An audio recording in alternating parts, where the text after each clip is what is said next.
Hey, Deston, how are you? I'm doing fine. How about you? Doing well. Thank you for joining me on the podcast today. No problem. I'm looking forward to chatting a little bit about you, your books, and neurodiversity specifically. I Hmm. think it's a topic that a lot of people don't, it's kind of close to people's minds, particularly people in social media. But, it's not talked about as often with respect to authoring, what it means, challenges, kind of what we do about it. But I think it'll be really cool to dive into that. So before we get started, how long have you been writing and publishing? I would say I've been writing for way longer than like 10 years, but I just got into like actual publishing about 5 years ago. Okay. Okay. So since what got you into writing is it something you've always wanted to do? It's always something I wanted to do. I was like always writing when I was like really little. So it Uh, kind of stayed with me throughout like all my childhood, and I got really serious around about high school when I like realized that I wanted to be an author. I mean, that's amazing. I didn't know I wanted to be an author until I had read so many books as a teenager and thought, imagination was constantly running wild. I was like, I should probably do something about that. Kind of like they've got these stories. The way I played with my toys as like a young kid was very different than other people did. My wife assures me of that when I explain what my situation was like. Constant story, so many stories. So, what actually got you started? It was just, hey, I want to do this. I'm just going to sit down and write, or do you have some type of inspiration that got you into it? Well, I was kind of like sick around that time, like really badly Okay. sick. So I started like, I was like, okay, I need something to do. I need something to get my mind off, like, being sick. So I decided to like start my fantasy story, and that ended up being Tavern after like a lot of renditions. Hmm. I mean, um, that's really cool, yeah, except say for the sick piece of it. That's yeah, that part, not so much, but yeah, that you had something to kind of help pass the time yeah. during those months. So, how many books have you published up to this point? I have published three. I have Three. Okay, two fantasies and one sci-fi. and that's all. And That's you currently. write clean fantasy and sci-fi. Mm-hmm. So for young adults, it's great because you and I are kind of in the same space. Although Yeah, I'm less sci-fi. I've written one kind of off the wall book, but we're both writing for that YA kind of adult clean side of yeah, things. Which is it's kind of hard to describe, right? Because yeah. when you hear someone say, "I write adult fiction," for some reason that cues to people's mind that has explicit content or swearing or various stuff, and it's like, okay, well, not always, right? Because Yeah. I technically write adult fiction, but it doesn't have those things. Doesn't mean it's going not to mess you up because like sometimes like Hmm. everyone's like, oh, it's clean. I'm like, oh, I'm gonna still hurt your feelings. Yeah. Well, yeah, that's a different topic, but yeah, I mean, Yeah. hard topics. I think you've talked about diversity quite a bit in your books and whatnot. I think you include a lot of important elements in your books, and I'm sure Mhm. those are the pieces you're talking about that might offend people, right? Yeah, of Potentially. course. But yeah, I But mean, that's great. It's necessary. yeah, it It's is. it's part of It's part of the reality. art form. Exactly, it's part of the art form. Exactly, yeah. So for you, neurodiversity, where does that come into play with you in your writing? Let's just talk a little bit about that. Okay. It's mainly because like I've always had problems with like anxiety Hmm. and like ADHD and most likely autism. I haven't been tested, but I'm like Mm, I'm pretty sure I'm autistic. sure. Um, but like I wanted to incorporate those days in a more positive light and stuff that people can like see and understand, and like more like bite sized like in a world that like you don't really see often. Like you don't really see like an autistic person in a fantasy book or a very anxious person in a fantasy book. And I wanted to like bring those in, and that's how it kind of came about. Like that's how I started. Like because they're part of me, so I'm like, okay, Hmm. I want to put this in a light that's like good for people to see, other than like the very negative sides Hmm. of And, neurodiversity.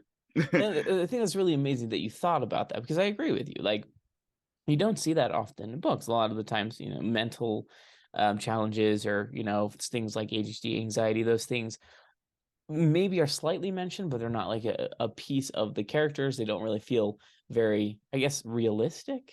Yeah. Um, Or like in grounded to story. the character. It's like kind of Yeah, like an yeah. offsuit of like, oh, that's look, they're quirky. It's like no, it's like This is who they are. Yeah. This is part of the character, and this is how they cope. This is what it means in, I say real world, I'm using quotations, right? Yeah. Real world, because we're writing fantasy worlds, but I mean they're reacting to real situations in this fantasy setting slash sci-fi. Mhm. So for you, do you feel like it was easier to connect to your characters because you included these elements? Oh yes, absolutely. Like, it was like I started to understand like how also I like learned a lot about myself while writing these characters. I was like, oh, maybe like this is a thing that like not a lot of people do. Like one of my friends read Calvert and they were like, this is so close to you that it almost feels like I'm wearing a skin and I don't like it, but I also like it. Like it's like, oh yeah, like I didn't mean it to be that close, but okay. That's funny. I mean, it takes someone external to you to realize how close. Yeah, I agree. Sometimes people have read my books and said, "Oh yeah, that character when they said this or acted this way totally seemed like you." I was like, "Oh, I guess that's good. I didn't mean to do that, Yeah, I didn't mean but to be like there that. you But go." like it is what it is. So, how did you ensure that you built your world? Because for me, character-driven books are important. I love Uh-huh. character development. There can be the most beautiful prose in the world, and if the characters are flat, I don't want to read the book. Yeah, same. That's You're to like, me. I like character books. So how did you frame your world and your story around these characters with these challenges, right? These specific mental challenges. I wanted to make a world where the characters are affected by the world, but it's not something that there's like a negative view on it. Okay, Because sure. I wanted to make a like there are some characters that like I wrote on my second fantasy book, the main character is autistic, and his father is just not about it. Like he don't know about his son at all. And but like the whole story kind of fits around him kind of learning and accepting that part of himself. And I wanted to make sure that like everyone felt comfortable in the world, but still felt like it was part of like a realistic like there's gonna be people that's gonna like not like it, like not like neurodiversity or like feel like it's wrong or not part of the like norm. And I want to make sure like you feel I want them to feel seen without feeling attacked. So that was the main reason. That's how I kind of framed my world. With like most things with neurodiversity and like and diversity in general. I want to make you feel like you belong in the world while also realizing there are other people that's going to be like view it negatively without like shoving it down your throat. Mm-hmm. So that's why I made this world kind of be like very colorful, very vibrant, and like adventure. I want it to be adventure. Like, that's first and foremost. I want it to be adventure that everyone enjoys. So I want to step back and talk about a couple of those pieces because I really appreciate that you said talk about it from a positive perspective because there's a lot of negativity around this subject, right? Diversity, Yeah, neurodiversity, these types of things. Um, and frankly, the negativity is unnecessary, right? yeah. Like It's just the world, it's the reality, and writing it from the perspective of that positivity can actually make a very big difference, right? Let's say you're reading a book similar to yours. I don't know if there's one that exists, but let's say there is one that's similar to yours, but it's written from a negative perspective versus yours, which is from a positive. Hey, this is the reality. This is the reaction of the world, which is sometimes negative, but let's talk about this from a positive perspective. I just think it has a different effect, like a better effect on the readers, right? yeah, And I think as authors, it's important to think about, hey, what message am I really trying to convey here? What do I really want to do? And I do appreciate that you also said I just wanted it to be an adventure, right? To be fun. Because I think there's this kind of this line between an author making a point and also entertaining and having an adventure story. And I think sometimes if that line is crossed, you're playing to the wrong audience, right? yes. Like which, it isn't your intention. So it sounds like a really fun journey. I admittedly haven't read your books yet. My TBR is like massive. Yeah, I haven't my read TBR is massive too, and I just want to like read everything, but I just don't have the time. But I do want to point out, and we can talk a little bit about the end. You do have a Kickstarter going Uh-huh. on right now. So, um, something to make note of, people who are listening. If you want to take a look at that, we can talk a little bit more at the end. I was Yeah. looking at your books and thought, hey, I want to get these books and read them because they look amazing. Um, they're right up my alley in terms of content I like to read. Yeah. So So I appreciate it because you were like one of my first backers, and I was like, oh, I think I might have been the first. Yeah. yeah, I think you I were the happened to be first. I happened to be up late that night and I saw it go live. I was like, oh, great, I'm already here. Let's do it. Yeah. So, which I'm looking forward to that. I've come to love Kickstarter over the past few months. It's probably going to be a financial problem eventually, but right now I'm owning it. Um, but so for you, as someone who experiences challenges with something like focus and attention, Hmm. I have my own understanding of that. I ADHD as well, so I understand at Yeah. least from that perspective. Anxiety not so much, but yeah, the attention pieces I can totally relate to. So for you, what challenges does that prove for you as an author for the actual writing and Oh, publishing journey? that's a really good question. I get in my own head a lot, Yeah, like especially with yeah. anxiety. Like Hmm. sometimes I'm just like, ugh, I Mm, can't do this. I'm not good enough. Why have I even tried? And I know that's just my brain being like mean to me. And like mm, I had to mhm. tell myself, I had to step back and be like, hey, you're not your brain is just being mean to you right now. Step back and look at with clean eyes later.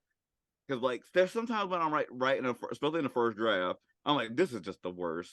I'm the worst person to ever like write, and I'm like, that's not true, and I know it's not true, but my brain is telling me otherwise, Mm, and that's mm, like one of my biggest challenges, and that's something that like I had to work myself through. Still in my first few books. Now I'm kind of like being kind of nicer to myself because I can recognize when I'm being like that, and I could be like, stop, focus. You can fix anything that you like don't like later. And I think that's what gets a lot of people when they like have anxiety or like ADHD when you're like writing is that you get in your own head and you just kind of convince yourself that you're not good enough and you just stop. And that's something I don't want to do. I don't want to stop. yeah. So there's a lot of things in there that I want to highlight. I laughed at the part where you talked about kind of beating yourself up because I'm going through that right now with my first draft of this book. I'm constantly thinking, this is terrible. Like, what is this? Is anybody even gonna like this, right? And so I experienced the same thing for my first drafts. I have to remind myself, no, I can edit this. Like, it's gonna be fine. And ironically, I don't know if you've experienced this as well. When you come Uh-huh. back after your first draft and read, you're like, oh, that was way better than I remember. Exactly. Like I've been telling a lot of like people that I was like, because sometimes I like sit down and mentor people that are new to writing, right? Uh-huh. And they're like, I don't know how you do it. Like once I like look at my first draft, like you're looking at it too early. Mm-hmm. Don't reread it when you're like in that mode because you can just decide that it's gonna be awful. And like we go back to you like, oh wow, I kind of like that part a Mm-hmm. lot. And you're like, I didn't even know I could do that. Exactly. So, but then the other piece is, I guess I want to kind of focus in a little bit on like how do you overcome that, right? Because there's kind of that you've got the moment of anxiety, the frustration that is this worth anything, and they're like, well, you just have to decide to not focus on that. So for you, like, do you have any mechanisms or anything you do to kind of like get out of your head? Yeah, I usually step away and like usually what helps me a lot is reading someone else's stuff and knowing that Okay, they went through the same thing. got it. Because you're Okay. looking at someone's final draft. Of course, like it looks pristine to you, Mm, but it was always like that for them. So it's like sometimes you just look at the like other people's stuff and realize, hey, that I'm looking at their final cut and I'm like behind the scenes of my book. mm-hmm. So like your behind the scenes is not gonna look good as the finished product. You haven't done the post editing and all that stuff. Like so like that what comforts me and like getting used to like just getting used to drafting. I think a lot of it comes from practice. Mm-hmm. Like you have to keep practicing at it to get to that like level that you want to get to. and like to be comfortable. I don't think any author can be like 100% comfortable. But I do think that you can be comfortable in who you are and your own limitations. Mm-hmm. Yeah, and I like that. I like the specifying comfortable with your own limitations and understanding of yourself. Because, like you said, nowadays you're a little bit less hard on yourself, Mm-hmm. because you're like, no, I've done this before. I know what my brain is trying to do, and it's not productive. It's not going to help me focus on the right things, right? I think it's cool that you talked about reading other people's work. Do you have a go-to author or authors that you kind of check on or Sanderson's read through? probably my Sanderson? like Okay. Sanderson's probably like my go-to that I'm like I need Love it. like to like read something and I need something like and to remind myself because he wasn't always like the juggernaut he is now. Mm-hmm. And like you have to realize that like sometimes you're not going to start off like that. You're not going to start Mm-hmm. off and he probably had a lot of editing to do. Yeah, and I have to remind myself of that because it seems like, from the outside looking in, it's just like, oh, he just writes these books and they're done. It's like, oh Yeah. no, he's got like a team of editors and development editors, and which is great. It's awesome. And we can kind of manufacture that similar type of experience with the people around us, hiring various editors and beta readers and whatnot. But yeah, if you remember, no, he didn't. What he wrote was probably scrappy as well. Then Yeah. it helps you realize yours can become beautiful someday as well. So looking on the bright side. Um, so are there any other considerations, things that you think about before you go into writing a book? Do you have to pre-plan anything, expecting your brain the way it works to prepare for it ahead of time before you write? Yeah, I'm kind of a pantser Okay, because I can sure. kind of like just go at it and figure out things on the own and fill in the plot holes later. But I do have to kind of get into the mindset of the characters and like the world and like how everything is built. Hmm. I don't like go into like super detail because I feel like a lot of things I kind of figure out on my own. But also I have to realize that like there's going to be some inconsistencies if I don't fill in the plot holes like later. So I think that like I do have to sit down and get into the mindset of these things beforehand. But I don't try to like if I get too much in the mindset, I will psych myself out. So so I know how my brain works. I'm like I can't psych myself out. So if I don't start it, I will just never start it. Yeah, I think so. That right there is a really important piece of advice I think a lot of people don't think about. Um, Trying to unpack my own thoughts here because you said a lot of things that I want to highlight. I'm a pantser too, and Yeah. I do wonder if there's some type of connection between that and pantsing because I can't even fathom plotting anything. I just Yeah. my brain can't just I can't even wrap my mind around it.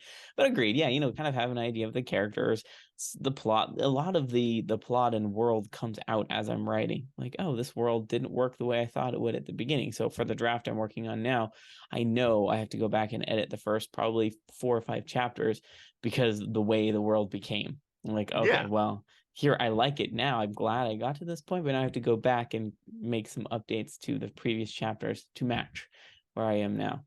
Um, but yeah, just writing. I want to highlight that just a little bit because just get started. I think that is the piece of advice that is key for anybody, regardless of whether or not you're a plotter or a pantser or whatnot. I was talking to my brother-in-law this weekend, and he's like, "I really want to write this story, but I don't know how." He's been thinking about it for years, which is great, awesome, Yeah.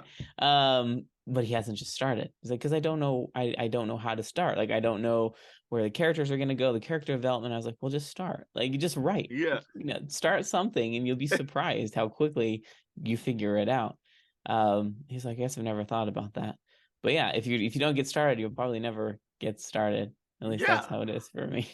It's same for me. And I'm like, I've had friends to be like, "Oh man, how do you plan everything ahead? Do you like like no?" I'm like, I have to sit down and write it down because if I don't sit down and write it down, I will psych myself out and be like, Mm-hmm. "Oh, I got so much to do." I think that's probably like go with my ADHD and my anxiety because I'll be like, I'll get into my head and be like, I got too much to do. I got too much to do. I don't know where to go. And if I don't like just start it and get into the thick of it and figure it out as I go on, I will I couldn't do it. Like I couldn't write it down. So I'm like, I just need to just dive into it. Like it's Hmm. okay to have like your world building and your plots and stuff in your head and Yeah. having it down. But I do see some people overplaying Yeah. it. Yeah, like with the case of my brother-in-law, I've actually had a number of plotting authors say that they don't regret that they're plotting, like they're grateful that they plot, but they said sometimes plotting gets in the way of the actual writing for me because they just I was talking, I can't remember who I was talking to, but they were saying they plot everything out to a T, so when they actually get to the writing piece, they're just adding sentences because they plot so specifically every moment, and I'm like, I couldn't. impressed, but I couldn't. I could not even consider. I don't even know how to start plotting most of the time. So I mean, obviously, everyone has their own writing, but getting the devil's in the details in some cases, right? Getting a little Hmm. too in the details can sometimes distract you from the story, right? Hmm. From Like getting into it. I've had plenty of people that just get so like hyper focused on like a name or like a look of a town, and I'm like, you can put that stuff in later, Hmm. and get like most likely.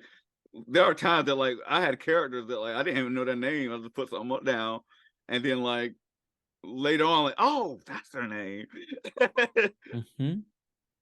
And So, yep, all those details, backstories, the way the world works, and this is why when like I said, when I wrote my story, I had some kind of hazy idea of the way things would look, but then as the characters interact with other characters and things happen, like, oh, this situation looks like this, or the city looks like this, or this character's name is X, or this is their backstory, and there's no way I could have planned those beforehand yeah. because I wasn't in the story. Hmm. And so diving into it, you figure it out. So I think there's a lot to be said about, getting started in writing, at least for pantsers, specifically those who are listening. If you're intuitive, great. If not, if you're a plotter, I think some of the same things apply. But I'm so curious about someone else who, thinks perhaps the way I do, editing. Um, Oh. Oh. how do you approach edit? Because editing feels insurmountable to me more often than Oh, not. I'm like, I don't even want to do this.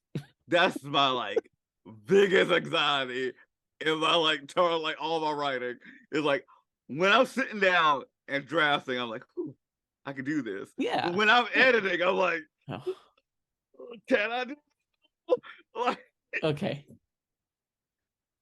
I'm glad it's and not just like me. yeah, I've learned that like that is part of my like anxiety and like really like reading my stuff over again because I know that like in my head I'm like this is gonna be trash, and I'm like it's not. No, it's not. It's just not clean. It's just unpolished.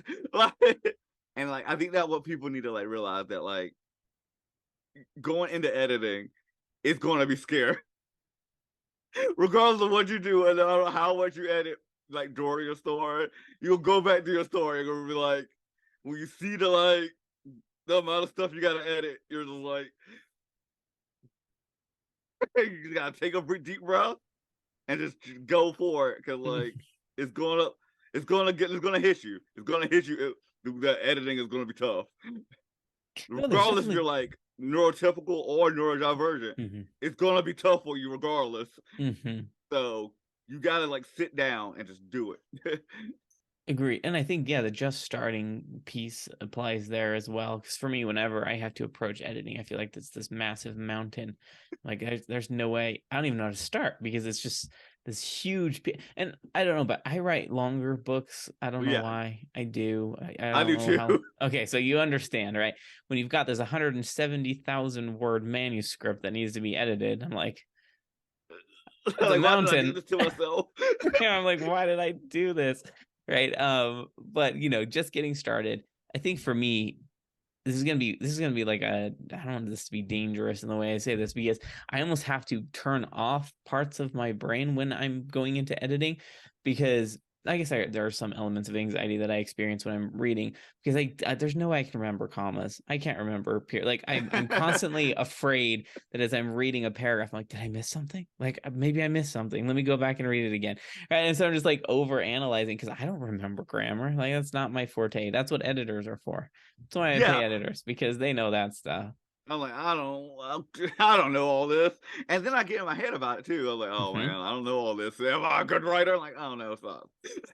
Right. And Because I think that's where the turn off the brain piece of it is just like, yeah, okay, I'm here for this, for this express purpose of editing the story, making sure it flows, making or checking character interactions, making sure they're authentic to themselves, that their character development is there. If I focus on those things, I'm like, okay, I can do this piece of it. If I start to get into the grammar, the spelling, the typos, then I'm just like, oh, I'm wasting time. Like I'm doing it wrong. I'm missing stuff. And then it just yeah. flubs me up.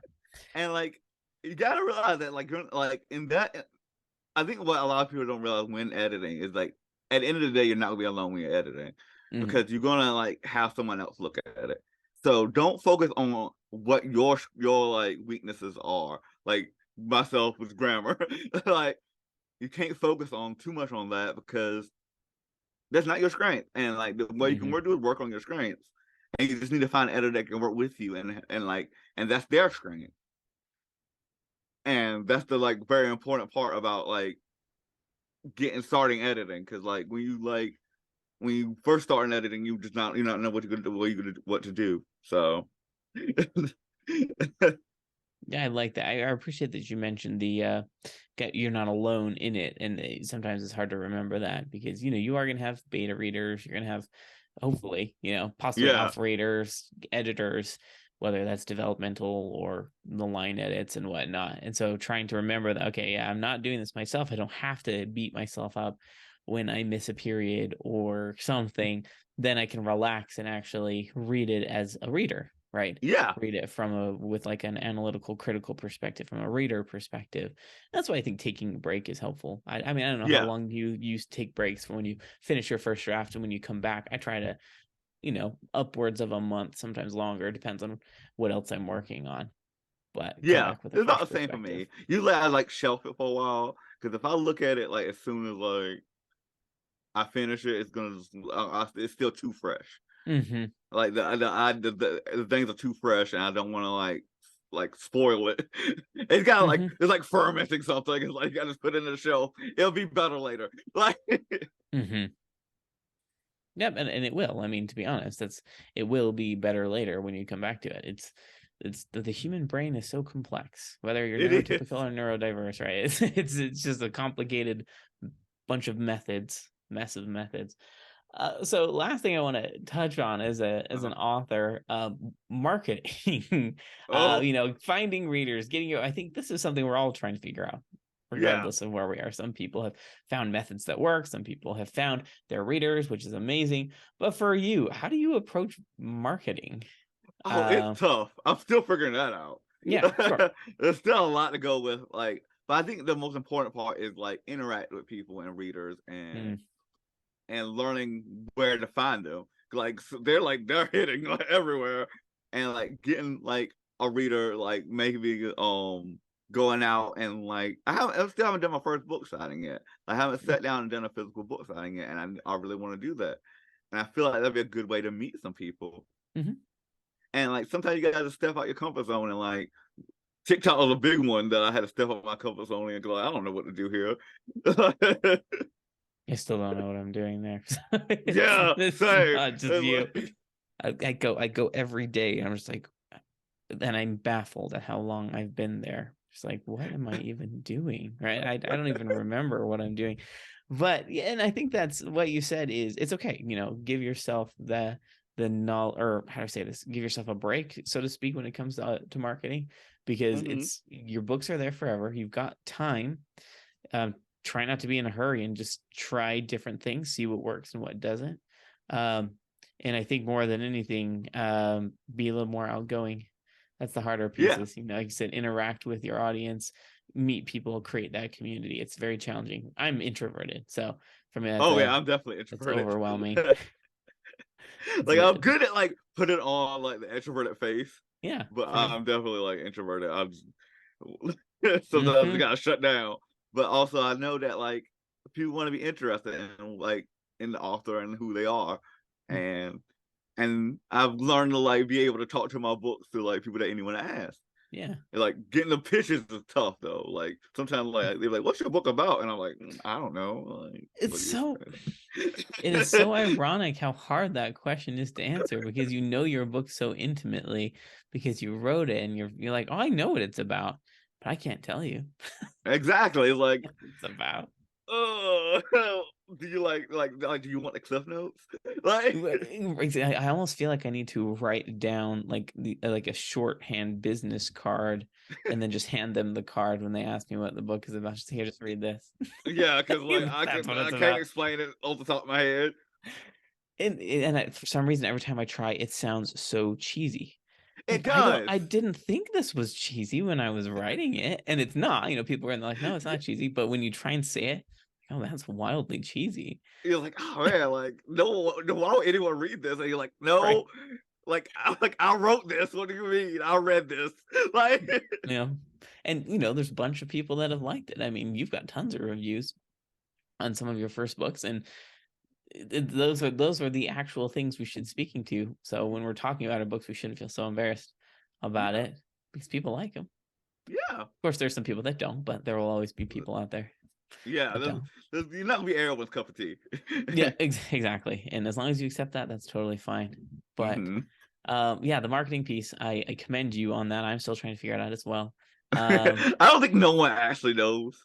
But I think that's true, actually. I mean, even some of the authors, like Mark Dawson, Brian Cohen, that have these courses that teach you, even they're like, you just got to try different things. Like things will Yeah. work for 3 months and then they'll stop working. It's like, all right, let's try something different. And you just have to play around and watch the data and figure it out. And I think for me as an ADHD person, it's hard to like seeing that. I'm like, oh man, I'm overwhelmed and I haven't even started. Yeah.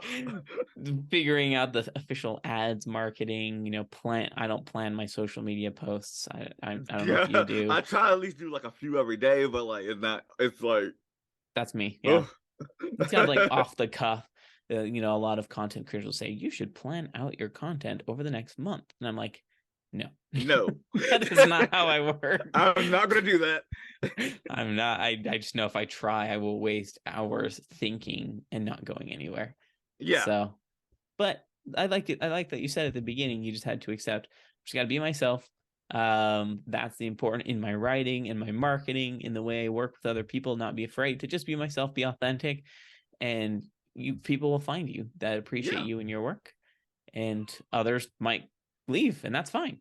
Yeah. That's their Like you prerogative. can't keep everyone, but like you can keep the ones that matter. Yeah. Very. So if there's anything that you've learned, Mhm. what pieces of advice do you have for people who are wanting to write or have just started, but they're neurodiverse? They're struggling with some of these same things. Do you have any advice I for would people? say, I would honestly say, if you're like, if you're neurodiverse like me, I would say they start looking at yourself positively Mm, and then work to bring that to your work. I mm, think that it'll make you feel better about yourself if you can kind of include that stuff in your work and like work through it. Like you're gonna, is this something that you really want to do? You're gonna put the work in for it, and that's the most important part. Like if it's something that you have the heart to do, you just need to like sit down and believe in yourself that you can do it. And it's hard when you're in the moment and starting it, but you're gonna feel better once you in the thick of it. And even when you're in the thick of it, there's some days that you're gonna be like, I just don't want to start this. I don't want to do it. I don't want to get started. And those are the hardest days. But still try to do a little bit anyway. Because you hmm know in your heart, like it's something that you want and it's something you need to chase. Yeah, I love that. I think that's definitely a piece of advice I would have appreciated when I started. It's Um, something I had to learn myself. I had to teach myself. yeah, I mean, yeah, even hearing it now, I'm just like, yeah, I need to remember that. Like I've learned yeah. it a couple times Yeah. through the Like journey, but sometimes you forget, and like a everyone forgets reminder. every now and again, but like sometimes you just need to sit down and just do it. Well, because it does come back to the reasons why keeping it positive, keep if it ever becomes a burden, then something needs to change, right? Because it Yes. shouldn't be a burden. It shouldn't be feel like a job, something that's arduous and you don't want to do. Something needs to change at that point. It's just like this should be Yeah. fun, right? I'm doing this because it's supposed to be fun. And like I feel like a lot of people when they actually do it, they realize, oh, this is fun. But Yeah. it's just getting out and Yeah. doing it. Like getting up and doing it is the like hardest part. Absolutely. Definitely agree with you on that. I think we've probably talked for so long about this. Yeah. There's so many ways we could take this, regardless of the way our minds work. I'm sure, keeping myself focused in interviews is challenging enough.